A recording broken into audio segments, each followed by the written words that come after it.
I'm here to tell you the story of a composer, starting now. A composer is a person who takes small pieces of music and puts them together to form a story, kind of the way the letters in a word form that word, and then you combine a couple of words together and get a sentence, and then you combine a couple of sentences together and get a story. A composer's job is to take small pieces of music, combine them, get a few rhythms, combine those, get a few measures, combine those, get a big phrase, combine those, and then eventually have an entire piece of music. Composers will take those pieces of music and then ask musicians to perform them.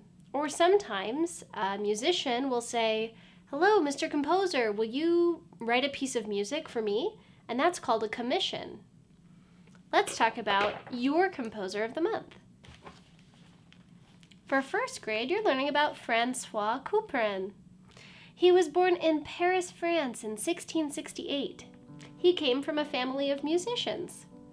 He became the best-known member of his family dynasty of musicians. Imagine being the most famous person in your family, and everyone in your family had the same job. That would be pretty impressive, right?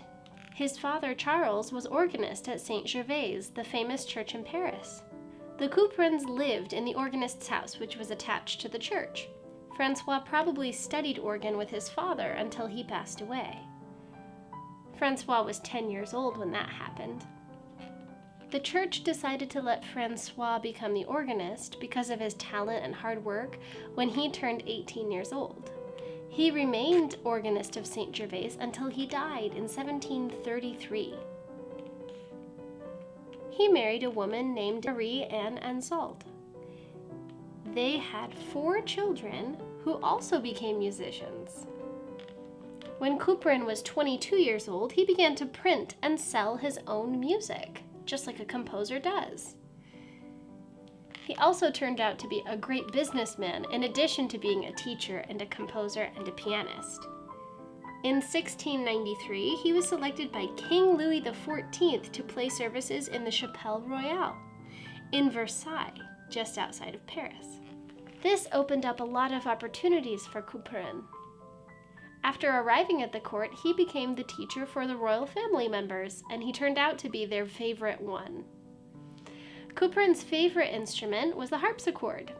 His greatest contributions were music for the harpsichord that he wrote for himself, his friends, and his students.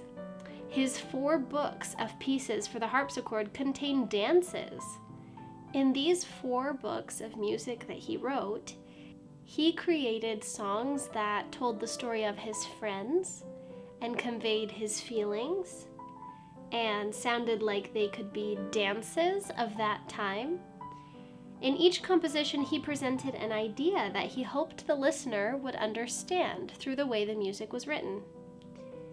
Couperin was known as one of the most outstanding French composers in his time, as well as the most popular teacher of organ and harpsichord.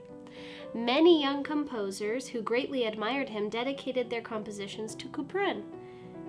He was known as Couperin the Grand because of his amazing virtuoso keyboard technique. When you're all done watching this video, I want you to go listen to the pieces of music that are in the assignment for Francois Couperin. When you listen to the music of this composer, I want you to see if you can hear different kind of instruments. Maybe the keyboard, the harpsichord, maybe a string instrument. When you finish watching this video, I want you to click on the links in the assignment to listen to some of the music of this composer. Until next time, now that you've heard a little bit about the composer's life, I'd like you to listen to some of his compositions. Go back to the assignment and click on the links to the videos where you can hear the composer's works of art. Until next time, Griffins. Volete, Griffins!